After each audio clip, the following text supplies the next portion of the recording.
फर्कन्छु good फर्कन्छु।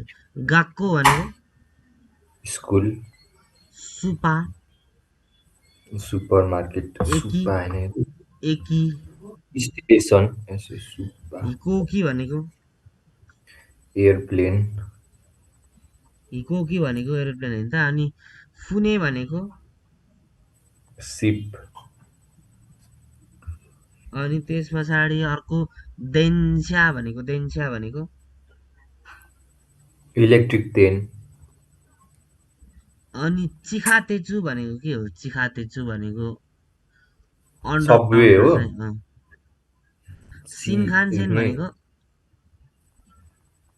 चिखा के भन्नुभयो चिनखानसेन होइन योभन्दा अगाडिको के चिखा के भन्नुभयो चिखातेचु चिखातेत्सु चिखातेत्सु ए भयो भयो सिनखानसेन भनेको चाहिँ बुलेट ट्रेन। बुलेट ट्रेन यो सबै संसारको सबैभन्दा छिटो कुद्ने ट्रेन हो यो। महँगो हुन्छ नि त त्यसको टिकट त अलि टाढा जानु पर्यो 10,000 लाग्छ। ए 10,000 भने ठिकै थोरै हो। अर्को बासु भनेको बस। ताकुसी भनेको ट्याक्सी। उम्, अनि जितेन्स्या भनेको बाइसाइकल साइकल भन्न खोजेको। उम्, आरुइते भनेको हिँडेर। हुँदै भोलि पर्सि गएर तिमी पनि साइकलमा काम जान्छौ होला किनेर, कि साइकलमा स्कुल जानुपर्ने पनि हुनसक्छ अलि अलि धेरै टाढा छैन भने। हितो भनेको मान्छे। उम्, तोमोदाची भनेको साथी। साथी खारे भनेको बोयफ्रेन्ड। बोयफ्रेन्ड खारे भनेको बोयफ्रेन्ड पनि हो, तर कहिलेकाहीँ चाहिँ केटा केटा साथीलाई पनि खारे भन्न मिल्छ। खानोज्यो भनेको चाहिँ गर्लफ्रेन्ड। खाजोकु भनेको परिवार। यो इम्पोर्टेन्ट शब्द हो। खाजोकु भनेको परिवार। जता ततै आइरहेको हुन्छ यो खाजोकु भनेको चाहिँ। उम्, त्यस पछाडि अर्को सेन्स्यु छ। सेन्स्यु भनेको के हो? सेन्स्यु पहिलो हप्ता अघिल्लो बितेको हप्ता। हप्ता लास्ट स्यु विक स्यु भनेको चाहिँ हप्ता हो होइन। हजुर अनि सेन्स्यु भनेको चाहिँ गत हप्ता अथवा लास्ट विक। अनि उम्, कोन्स्यु भनेको चाहिँ यो यो हप्ता यो हप्ता। अनि राइस्यु भनेको चाहिँ आउने हप्ता आउने हप्ता। जस्तै अब यो सेनले चाहिँ प्रिभियस लास्ट जनाउँछ, कोनले चाहिँ दिस जनाउँछ, अनि राईले चाहिँ आउने नेक्स्ट जनाउँछ क्या। त्यसै गरी यो हप्ताको लागि भयो जस्तै एउटा सेनगेचु छ होइन। सेनगेचु भनेको लास्ट मन्थ हो। गेचु भनेको महिना हो, अनि सेनगेचु भनेको लास्ट मन्थ। उम्, कोनगेचु भनेको दिस मन्थ यो महिना, अनि उम्, राईगेचु भनेको नेक्स्ट मन्थ आउने महिना। उम्, त्यसरी नै क्योनेन भनेको लास्ट इयर, कोतोसी भनेको दिस इयर, अनि राइनेन लास्ट भनेको नेक्स्ट इयर। लास्ट राइगेचु। उम्, त्यसको तल गयो भने अझ गाचु भनेको महिना हो, थाहा छ नि?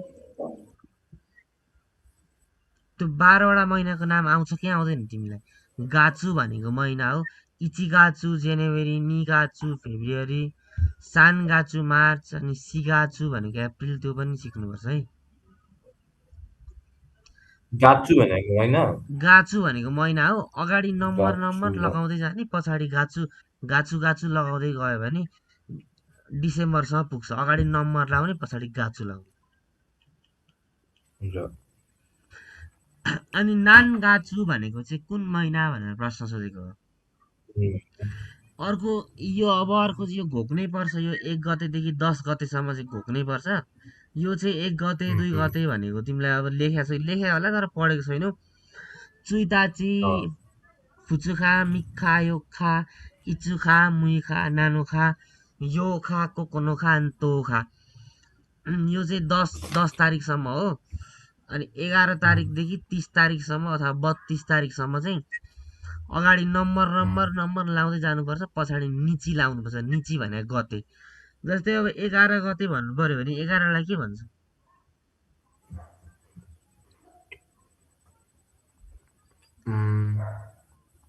जु जिउ इची अनि त्यस पछाडि अब गतेलाई निची भन्छ भने जिउ इची निची भनेको चाहिँ 11 गते हुने भयो क्या। त्यसरी नै 12लाई जिउनी भन्छ अनि जिउनी निची भनेको 12 गते हुने भयो फेरि। त्यसरी नै 32 गतेसम्म जान्छ। अनि नान्निची भनेको कुन दिन कति गते भनेको? नान्जी भनेको कति बजे थियो हुन्थ्यो, नानगाचु भनेको विच मन्थ हुन्थ्यो, अनि नान्निची भने कति गते हुन्छ। अनि इचु वेन भने चाहिँ के हो? इ कहिले, इचु कहिले, इचु भनेको कहिले, वेन। अनि तान्जोबी भनेको बर्थडे। यो त तिमीलाई थाहा नै छ होला, तान्जोबी भनेको चाहिँ बर्थडे। तान्जोबी हो यो। तान्जोबी भनेको चाहिँ बर्थडेमा चाहिँ महिना र गते मात्र हुन्छ। अर्को तिमीले अस्ति इन्टरभ्यूमा क्वेसन पढाएको थियो होला, सेनेन गाप्पी भनेको चाहिँ फुल डेट अफ बर्थ हो, तर तान्जोबी मात्र भनेको चाहिँ बर्थडे हो भनेर तिमीले इन्टरभ्यू क्वेसनमा देखेको थियो होला सायद। अर्को यहाँनिर अब ट्रेन घरको टाइप्स देखाएको छ क्या। जस्तै फुचु भनेको चाहिँ लोकल ट्रेन। यो जस्तै यो लोकल ट्रेन चाहिँ के हुन्छ भन्दाखेरि जस्तै कोटेश्वर पछि तिनकुने पछि सिनामङ्गल अनि गौशाला अनि चाबेल यसरी रोक्दै जान्छ नि, त्यो चाहिँ लोकल ट्रेन हो। अनि अर्को चाहिँ क्युको भन्ने हुन्छ, यो चाहिँ जान्नुपर्छ, भोलिपर्सि ट्रेन चढेको गर्नुपर्छ। अनि क्युको भनेको चाहिँ ऱ्यापिड ट्रेन हो। यो ऱ्यापिड ट्रेन चाहिँ जस्तै कोटेश्वरबाट चढ्यो भने एकैचोटि चाबेलमा मात्र रोक्छ, बिचको स्टेसनहरूलाई चाहिँ छोडिदिन्छ यो क्युको ऱ्यापिड ट्रेनले चाहिँ। अर्को चाहिँ तोक्यो हुन्छ, यो चाहिँ एक्सप्रेस ट्रेन हो। यो चाहिँ कोटेश्वरमा चढ्यो भने एकैचोटि उता उता गोकर्णतिर मात्र गएर रोकिन्छ, धेरैवटा स्टेसनलाई छोडिदिन्छ यो चाहिँ डाइरेक्ट। अनि चुइनो भनेको नेक्स्ट।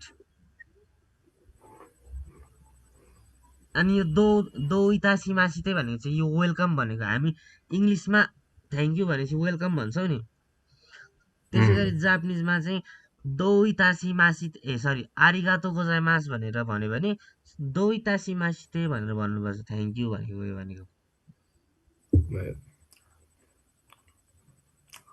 त्यहाँकोहरूले हल्का पनि इङ्ग्लिस बुझ्दैन नि यार, चेर हो क्या, एउटा वर्ड बुझ्दैन। ए गाह्रो लाग्ने हो त्यहाँ गएपछि त त्यसो भए अब। यस्तो त्यो स्कुल पढ्नेहरूले अथवा कसैले चाहिँ इङ्ग्लिस क्लास पनि हुन्छ क्या कलेजमा,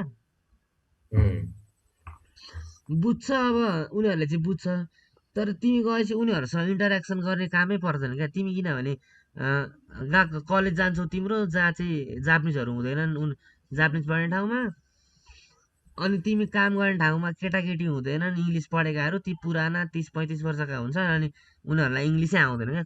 कसैलाई मात्र इङ्ग्लिस अलिअलि आउँछ क्या उनीहरूलाई।